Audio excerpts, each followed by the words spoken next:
I want to use that to force change of course, because the current course is disastrous for everybody.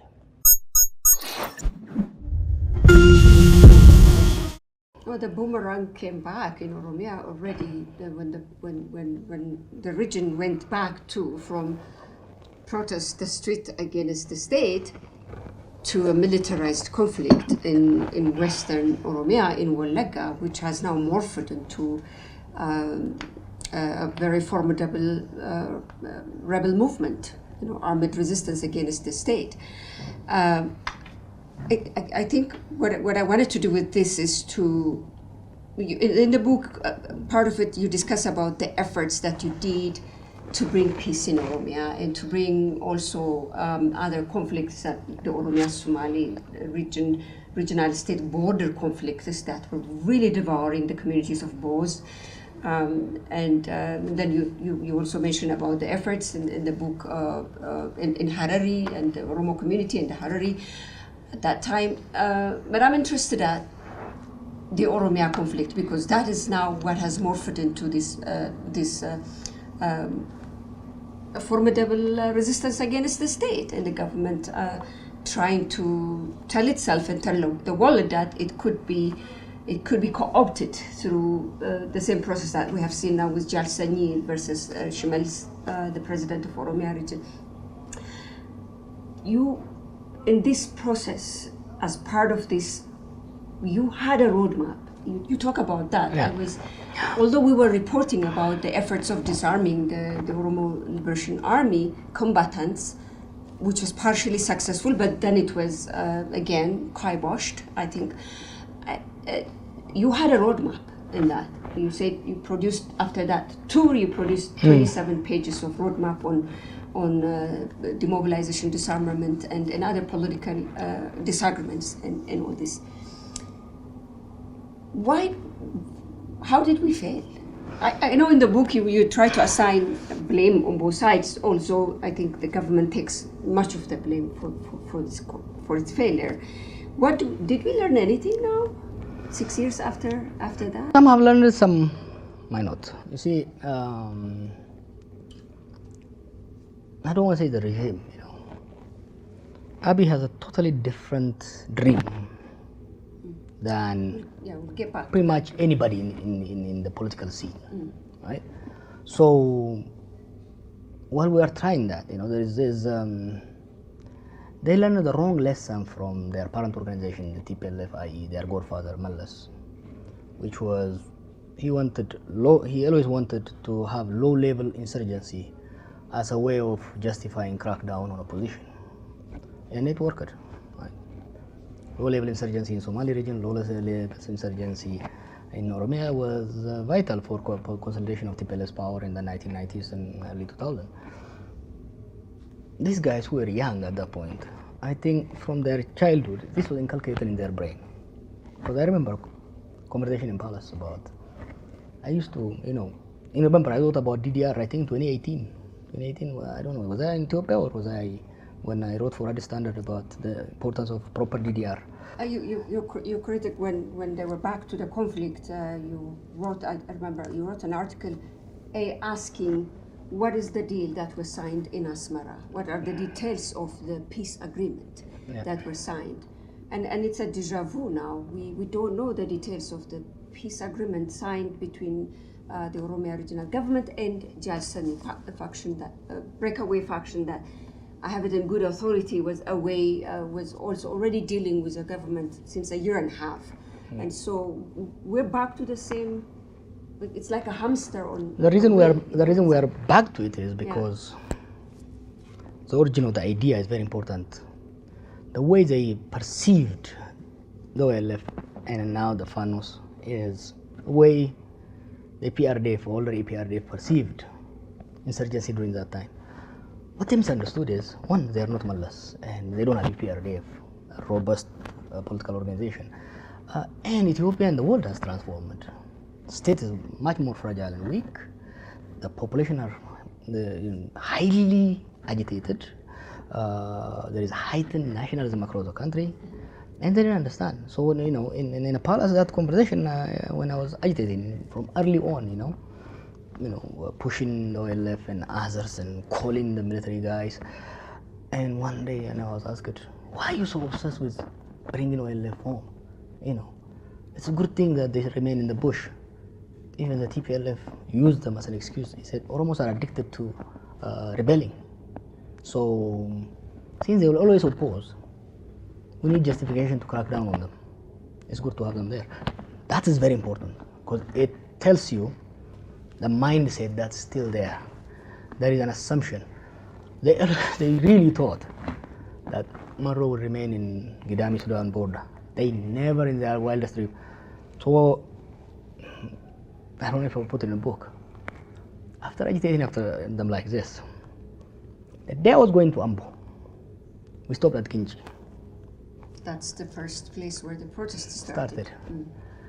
And there were people protesting against me. And I was like, okay, remember that's when everybody was like, those people. Everybody was chanting my name, but a small group of people were. Why was that? They had Dawood Ibsa's shirt. They have Wabo written on it. I wanted to know. So I said, bring those people. They're like, no, they are. No, bring them. So I spent about 10 minutes interrogating. OLA was already in Ginji. This is August 6, 2018. I noted this. I came home and told one of the government people. They didn't care. I think 2-3 months later, there is actually a movement around Ginji where Sanyi and others started this stuff. Yeah, so I think they really underestimated the situation in Oromia and the situation in Amhara because they are operating in the old EPRD mentality and they did not appreciate the socio-economic transformation domestically and internationally. I would say another point of inflection for this massive expansion of the Oromo Liberation Army movement in Ethiopia as an insurrection, as a insurgent group, is the assassination of Hachalu Hundessa. At some point you discuss about that in your book. My belief is that there is a pre and post Hachalu Hundessa politics in Ethiopia that defines the relationship of the Oromo with the Ethiopian state. I believe that. Whatever happened after the assassination of Hachalu had 360 turnaround into the dynamics that's happening. I think that part they underestimated as to how it was going to drive the youth to go and join the Oromo Liberation Army, to have lost hope in the government once Hachalu was assassinated. You discuss about that.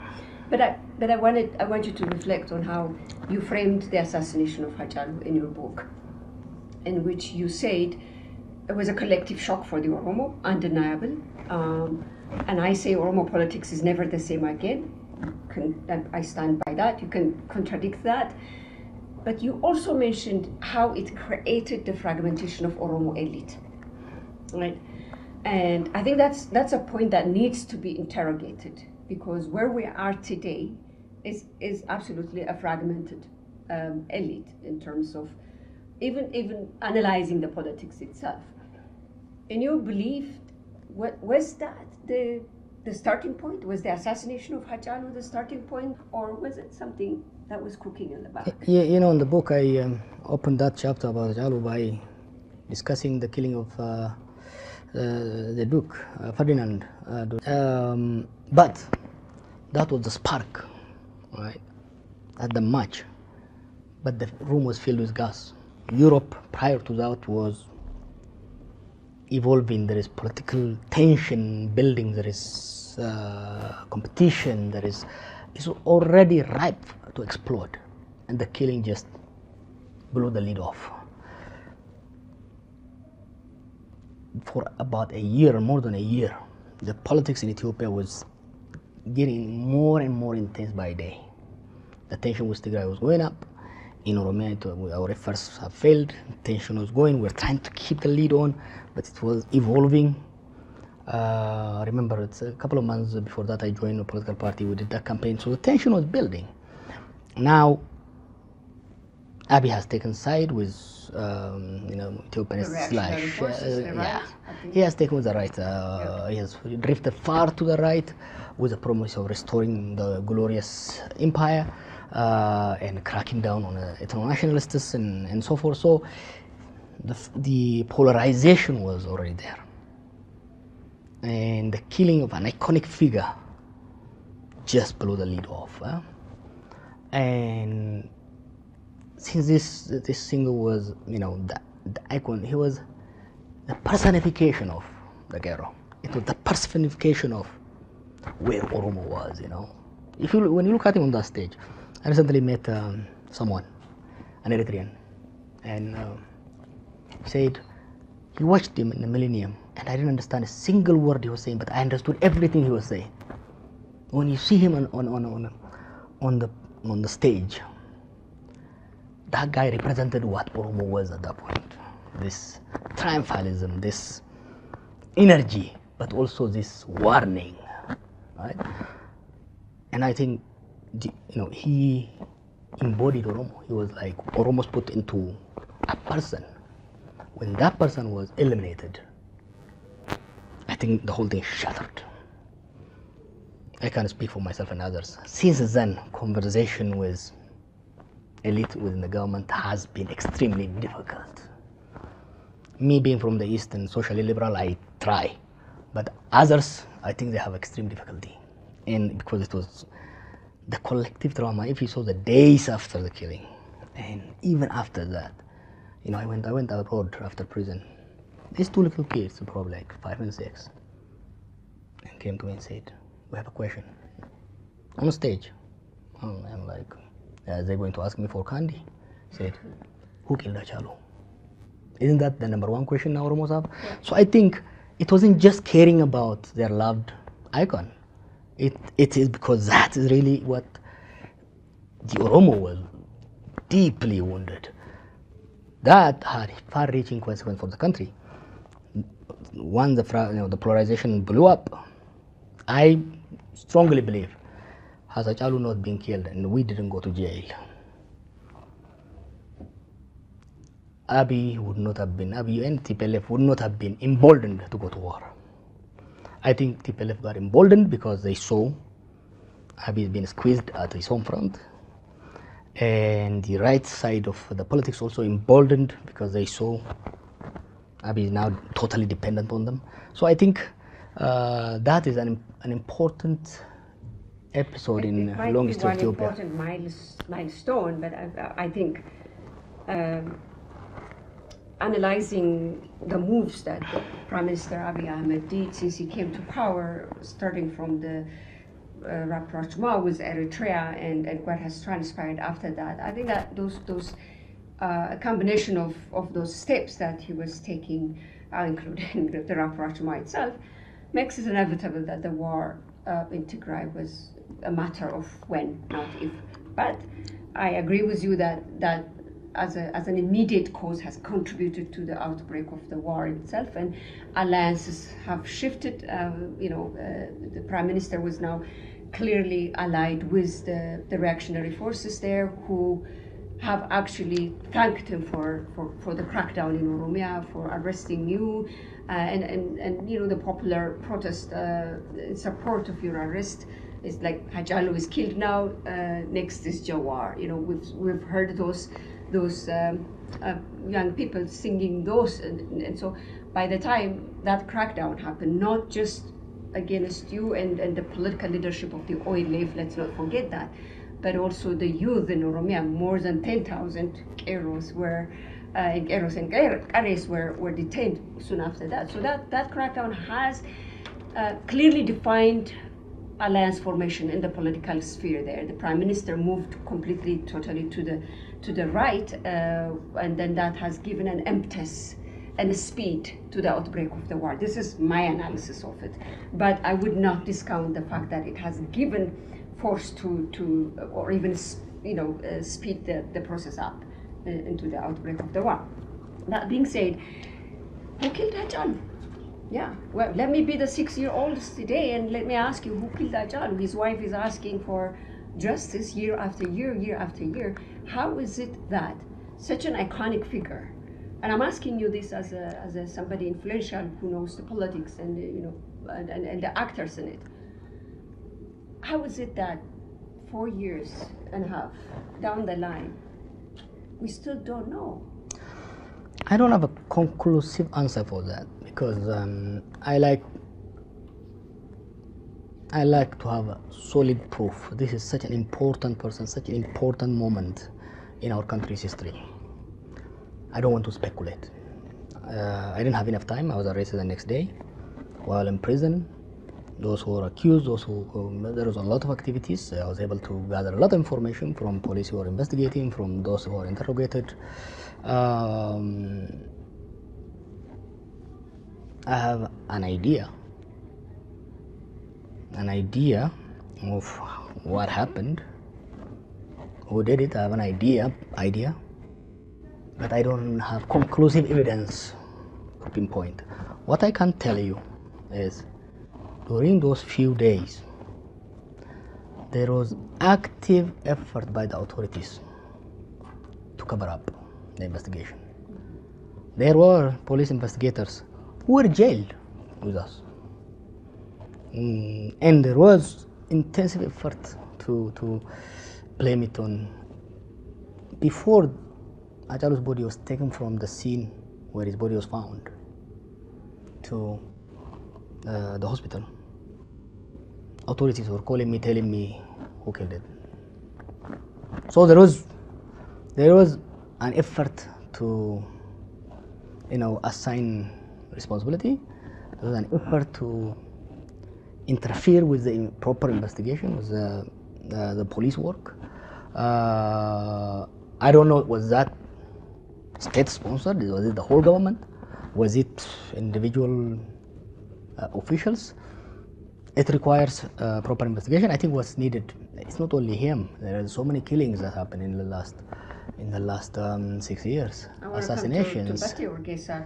Coming close to. No, we have to go back. We have to go back to the killing in Amhara region.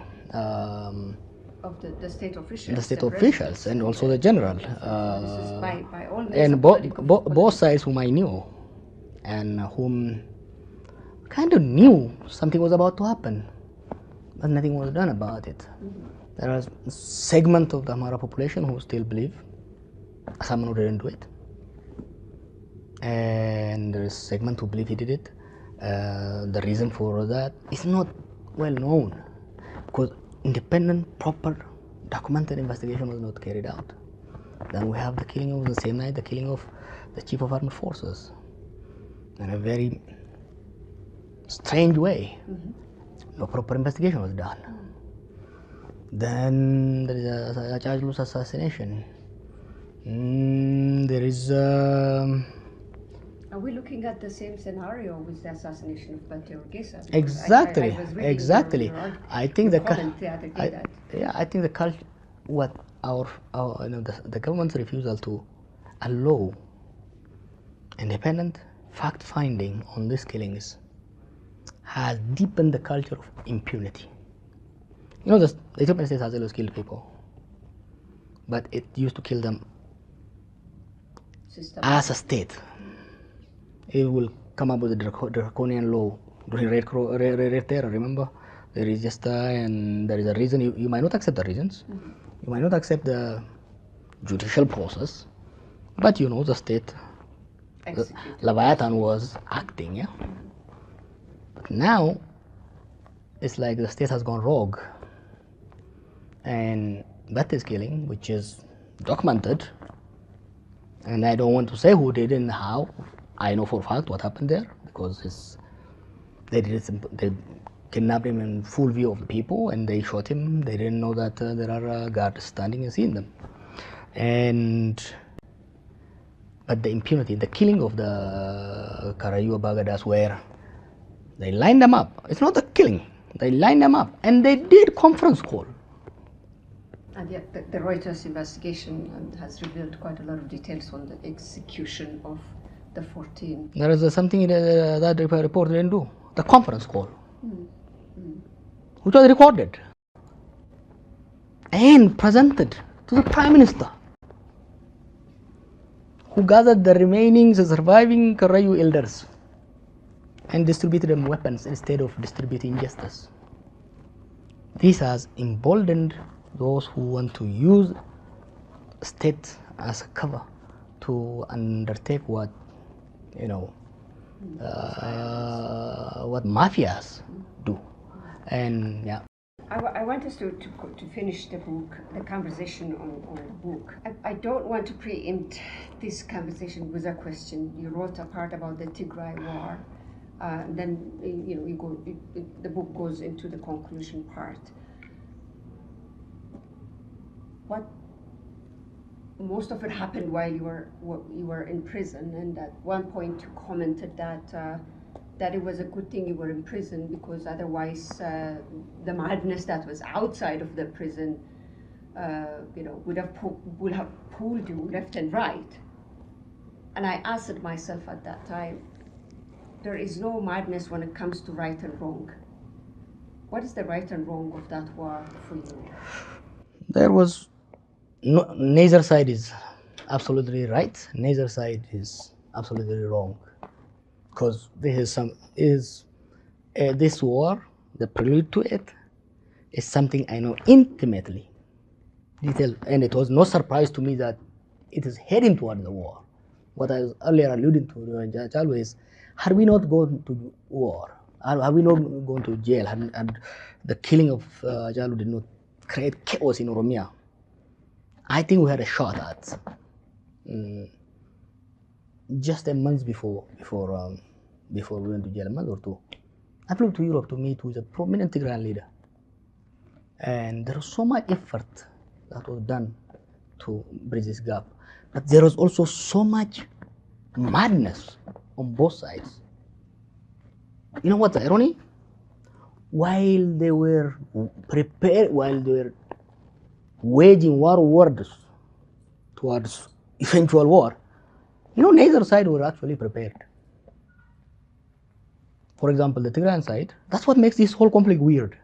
The Tigrayan side, they had very small number of soldiers. But the way they were talking in media is as if they were armed with nuclear. The federal government, the federal government side, group that published, they have like 250,000. It is not misleading, but they were telling me. If it was misleading, it was the TPLF, the Tigrayan leadership was doing that. But it's not only them. On the side of the federal government, where they were boasting, where they were flexing muscles as if they were ready for war. But I spoke to a general after I came out of prison, a general who was at the front lines. He told me after 2 or 3 days of the war, and they've had no ammunition. That's what makes it extremely, there is like deep down, as if like they didn't want it. I think they thought that they can intimidate each other into standing down. That part is what made, and on to what you said, not being part of there. You see, as I grow older, I've become statist. I desperately want to preserve the Ethiopian state. And in prison, where I immersed myself into reading, and I've become so statist that there is part of it's evolving. It started early. So I clearly saw the TPLF march could finish the state. One, I was also on the side of the people. I wanted the Tigray autonomy to be respected. I want them to be reintegrated back. So I was in fundamental opposition to Abiy's effort to crush them down and make them submit, dissolve their autonomy. So if I wasn't in prison, I would have been forced, It's like, I say this to give credence to people like you and others who took sides, this side or that side, because I don't want to be judgmental. Because I wasn't there. If I was in the field, this war, what is so painful and ugly about that war is not the killing. War, you die. At least from me, who was subjected to sit and watch it on TV, listen it on radio. The words I saw, friends, progressive friends, liberal friends, people who used to advise me to moderate my tone, turn into monsters. And that was really, really scary. And I was glad, I was glad I wasn't there, because confronting monsters could turn you into a monster. Yeah. Well, we can't always, I mean, I think history has to begin to reckon with how the political elite conducted themselves both before and after the war. I don't think history will be mistaken in judging how the war was conducted and the amount of violence that was meted out on civilians. We're talking about the amount of rape that women sustained, and hundreds of them, and hundreds and thousands of them. And I think in that regard, there is no right and wrong. To me, at least, there is no right and wrong in the conduct of that war. We could always, of course, go back and interrogate how the politicians have, the run up to the war, and also now what we are seeing. But that's not really the topic of this conversation. But one thing is very important. Yeah. There is well, I totally agree.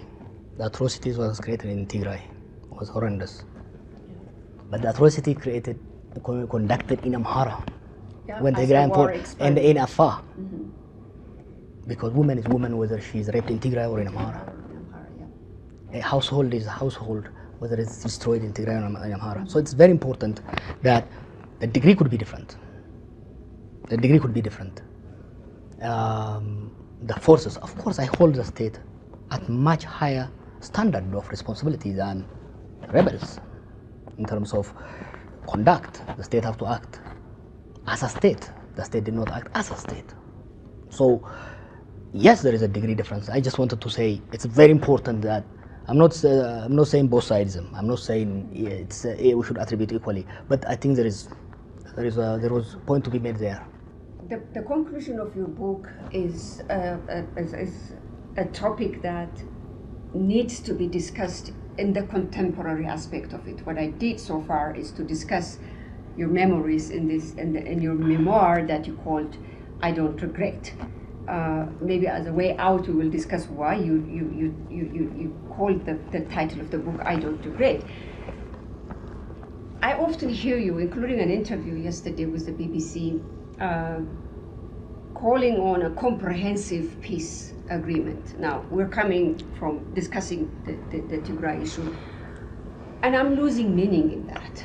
What is comprehensive peace agreement in the Ethiopian context today, where you see the state feeling much emboldened for consolidating power at the center, and a government that doesn't really care about the loss of control in the periphery, just 30 kilometers maybe outside of the capital. And you see insurgent groups asserting themselves and more. What is the appetite of what does comprehensive peace agreement look like? Because both seem to have found their own comfort zone in sustaining the current status quo. Where do we begin when we talk about comprehensive peace agreement? The starting point should be by appreciating how almost everything has changed in the country. The state has changed, the nature of the way state power is conducted has changed, the way insurgency is conducted is changed from what we knew. The state, Abiy has more absolute power than the Haile Selassie who was appointed by God, who was by law, it's a monarch with unquestionable power, right? But Haile Selassie did not have that kind of monopoly over the state. That's one part. But this state has shrunk into itself. I don't know if it was Charles Tilly or one of the scholars say about state power. State power is measured by its ability to broadcast influence. How much of the territory it controls. Control means how much of the population and territory it is able to tax. How much of that territory it controls over means of violence. How much of it is under its control. That is the capacity of the state. That is state power. Now that has shrunk. Recently I have started calling the Amhara regime president, the Oromia regime president, Adanich and Abiy co-mayors of Addis Ababa. They all live there, and they all just decorate the city. Outside the city, their control is very limited. They, from one district to another district, they don't drive, they have to fly because. So the control of the state has so shrunk. The state capacity, the broadcasting ability of the state has shrunk, but the control of, that power has become, exponentially big. It is into one man. So we have a very weak state that whose capabilities, whose muscles are so weak, but hard-headed. Insurgencies. Back in the day, insurgencies, the EPLF, TPLF, OLF, they started from a small nucleus, 5, 10, 15 people, usually at the university campus, get radicalized. They go create the nucleus, then expand, so it's one vanguard that emerges. What we have, not only in Ethiopia, but in Syria, Libya, elsewhere, is a popular protest, a popular uprising descends into insurgency, where self-creating groups, just young men go to the bush, take weapons. They don't fragment. They don't fragment. They start from there. Actually, fragmentation means they were one, they split. No, these insurgents, they are autonomous, self-financed, self-reliant. What they have with the name of with the other insurgencies, they share common name. They share some common narrative. Besides that, the center does not really provide them much of the resources. They mobilize for themselves. They don't really have politics. There is no political organization. There is nothing like, there is no ideology, but they are localized. This is misleading to the state. The state is now misleading to things. That concentration of power makes it as if they are powerful. They are not. It's a concentrated but limited power on some part of the state. It also misleads them in assessing the insurgents, because the insurgents don't have one unifying leader or Politburo. Yes, they're not seen as a direct threat to the power of the center. Yeah, okay, they don't immediately threaten the capital city because they don't project themselves as a viable alternative. But because they are localized and autonomous, they are highly mobile. They can embed themselves. They are well accustomed to the terrain. They know their society. They are extremely effective as insurgents. And traditional armies like NDF are not accustomed to fighting this kind of war. That's why the army is now drained. NDF, whenever they confront, the NDF beat these rebels. But the rebels have figured out they don't confront them. So what's the impact of this? It's like it's eating the state from every angle. There is an animal called EAE, I don't know what's it called, it's a wild dog, I think. Like one wild dog will not bring down an elephant. Yeah? Elephant is big. But what do they do? Many of them just jump on it from different directions. They keep biting, running, right? It might take them 24 hours. But they cut down the muscles and they wear down the big, powerful animal. And finally, either they bring it down or a wind or another bigger animal comes and topple it. So that's what we saw in Syria. Because this kind of insurgencies, what they do is they obstruct economic activities, they obstruct security. So domestic trade, domestic agriculture, foreign investment dries up eventually. And they wear down the army. Eventually the state's capacity gets so consumed that it could not withstand any other any other change of direction of the wind like we saw in Syria. What does comprehensive peace means then in this dynamic, in this changing dynamic? When I got out of prison, I gave interview, and in that interview I said there was no Fano has not rebelled on the government. They were disappointed with reproach with Tigray, and the government was talking about disarming after distributing them 100,000 AKs. They want to collect weapons. I said I wouldn't prioritize physical collection of the weapons. I would prioritize on disarming the mind. What pushes people to the jungle to pick up a gun? It is sense of alienation. It is a sense of victimization. It is desperation. It is disillusionment with the political establishment. In Ethiopia, it is the tightening of the political sphere, the elimination, sidelining of the established political elite, the moderate, seasoned political leadership that the youth looked at, and whether they're from Gimbi or Hararge or Gondar or Gojam, the kids, even in that non-democratic system, they always thought so and so speaks for us, so and so can influence, we can influence that guy, so we can influence the decision making at the center. All of a sudden, any notable figure was eliminated from the political scene. And when they saw, and these are young people who believed and actually did carry the current government in their shoulder to the throne, they expected to be rewarded with jobs and democracy and security. Now, no democracy, no jobs, and in their kabbalists they get beaten, harassed, killed by the local militia.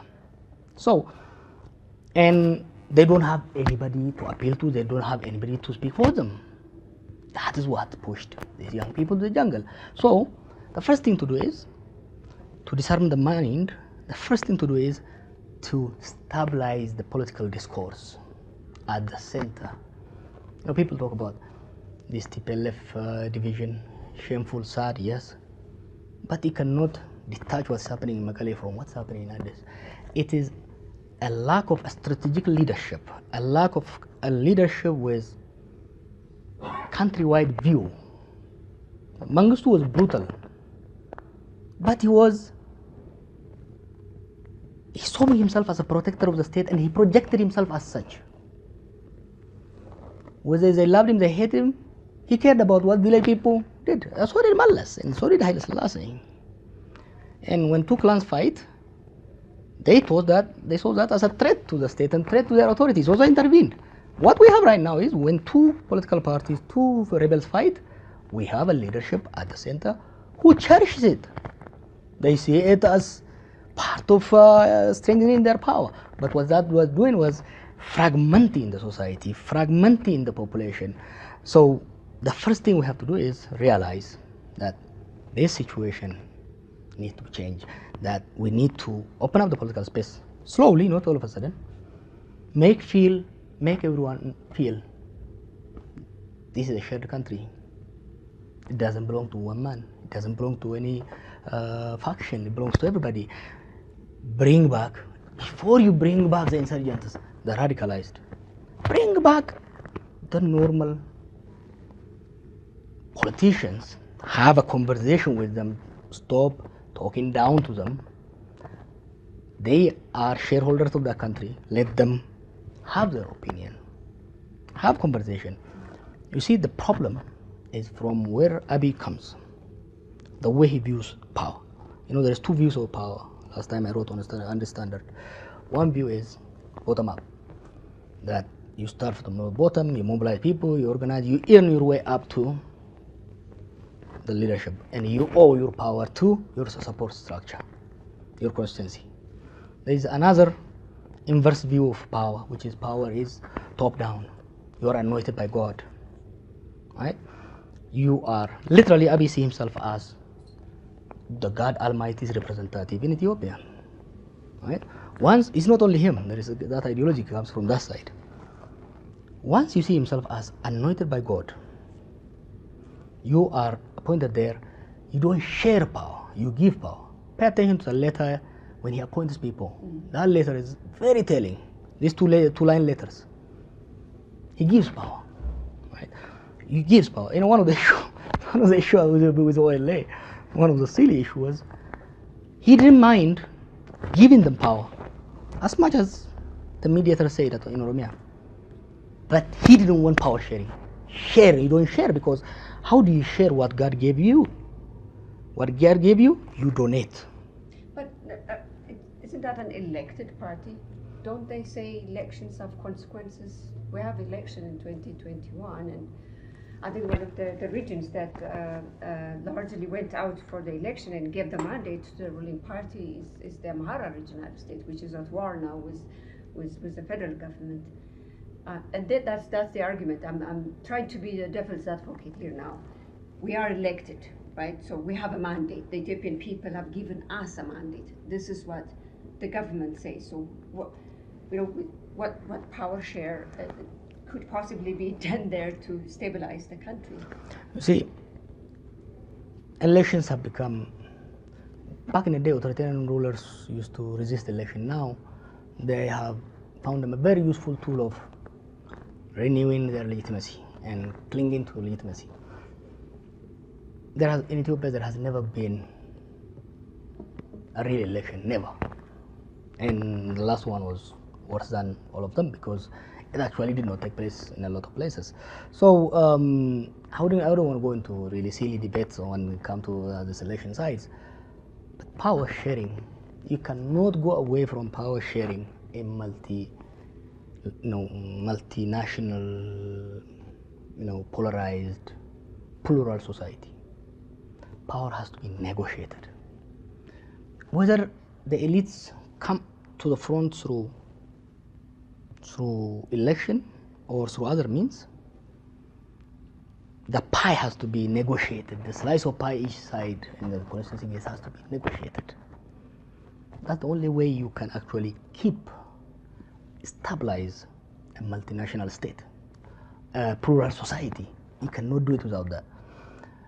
The first step is, of course, to agree on the rule of the game, but after that, it has to be constantly negotiated. Kenya is a good example of it, and pretty much every democracy, even the established democracy, is a constant negotiation of alliance building, power sharing. Power sharing is part because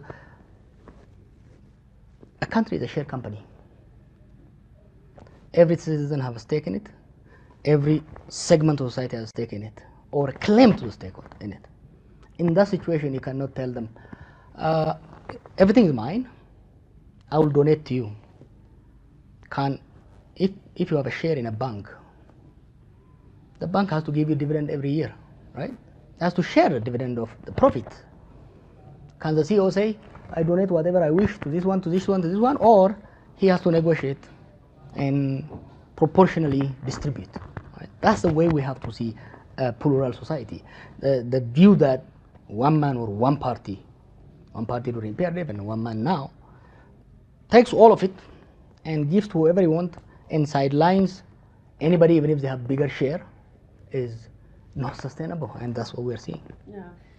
Election is coming up. Do you see the election happening in Ethiopia now in a year and a half of time, given the trajectory where the country is currently? The last election, I was mentioning it for the sake of argument, is that I'm very much aware that there are quite significant areas did not even vote until 2 years down the line, or due to conflicts and due to other logistics, inaccessibility logistics. We just like that we're approaching another election now, and where do you see that? Is it going to happen, and B, if it happens, what are the scenarios that we're looking into? You remember, I was the big election guy, and that was my conversation used to be with Abiy and others. Now I no longer think about elections, because talking about election right now is it's just not realistic. I don't know what the law says, but in different countries, one election is considered legitimate if it takes place either 2/3 or 3/4 of constituency.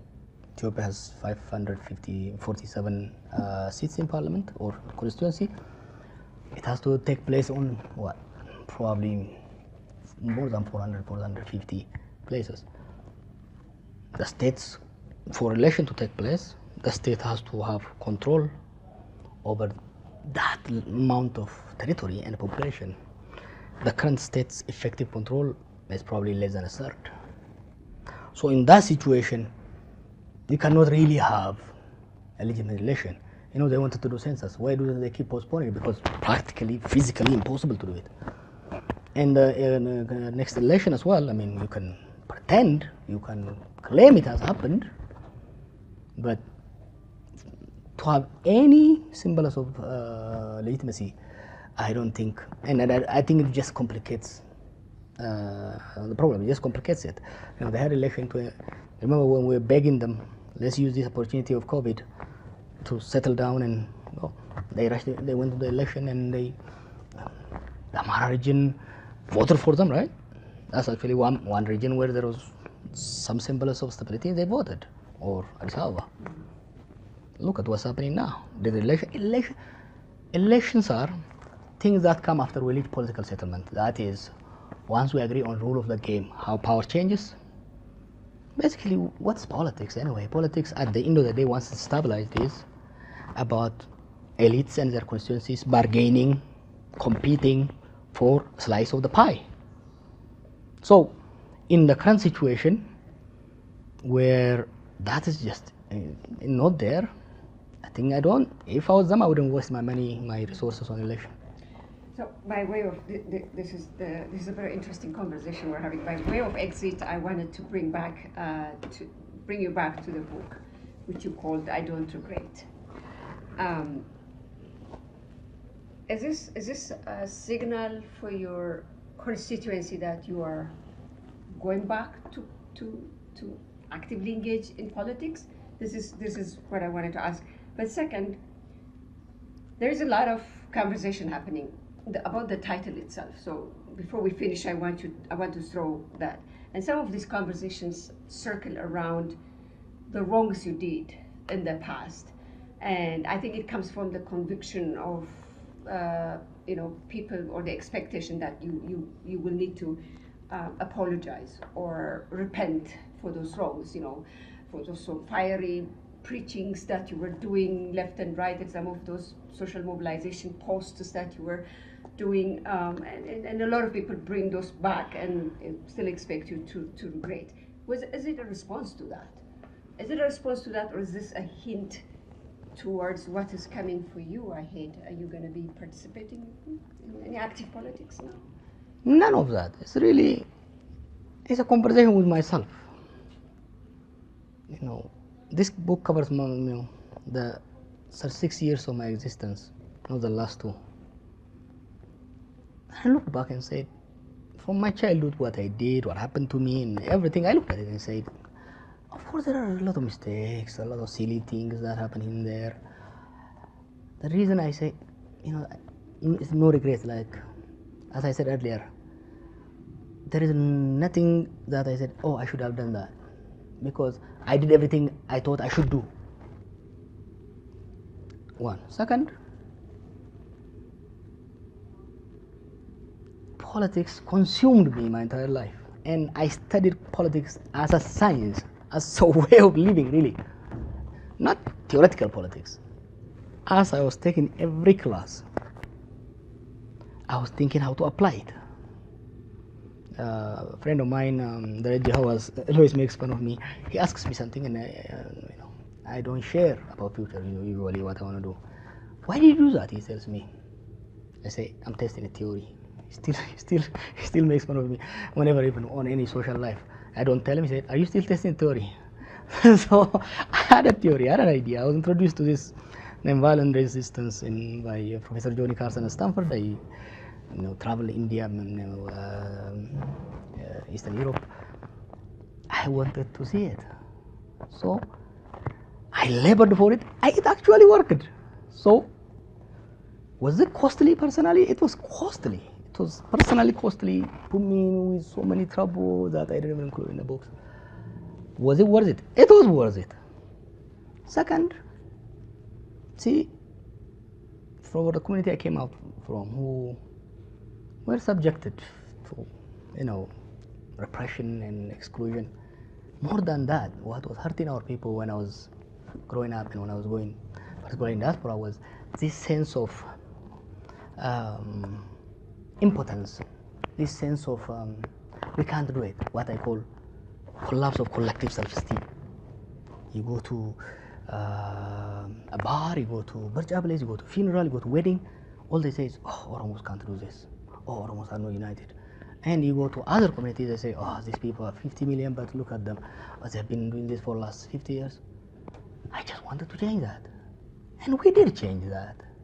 That was something worth living, worth dying for. Why should I regret? Very few people in life dreamt to do something and actually did it, and I'm one of them. Right? So what I'm saying is, any sacrifice I paid, any mistake I made, my heart was on the right path. And finally, I delivered. My efforts paid off. The pain and suffering I went through, I don't write much about it. I don't like to do it.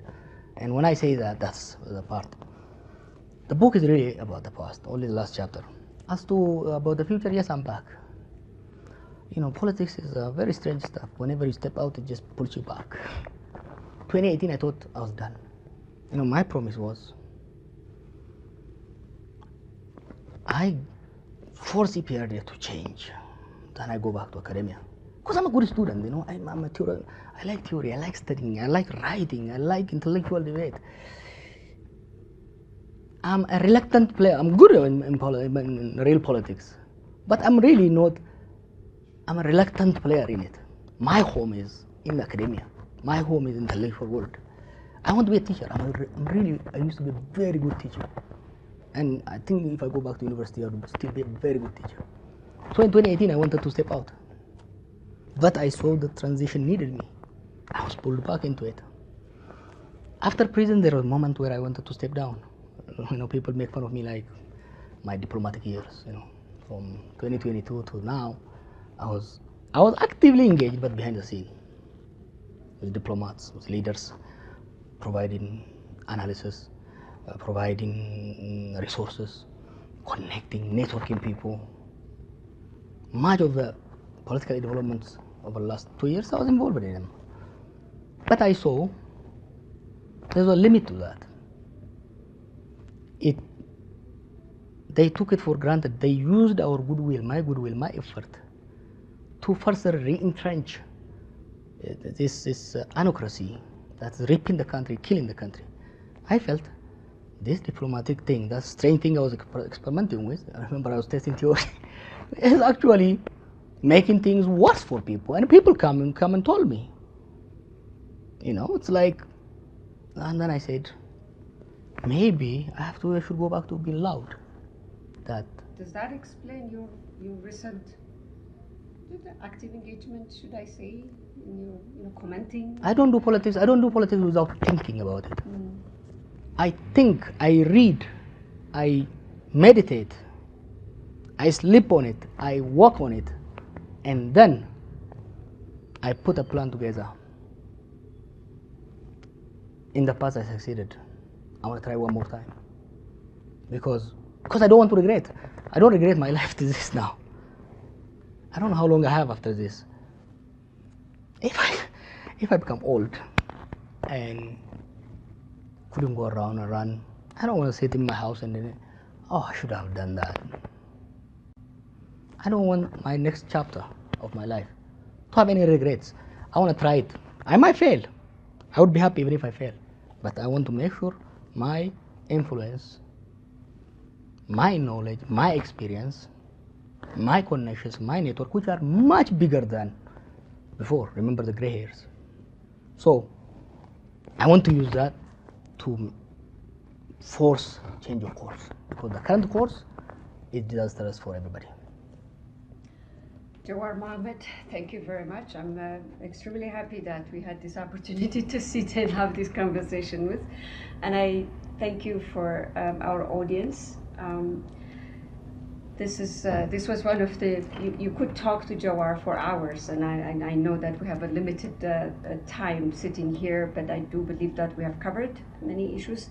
But my aim was to have that conversation about the book that he wrote in Afan Oromo and in Amharic, and we were launching your... The English will be coming in a couple of months. Hopefully the English will be coming in a couple of months. And so this was about a conversation about this book, but of course you cannot resist having more conversation with Jawar. So thank you very much. Thank you to our audience as well.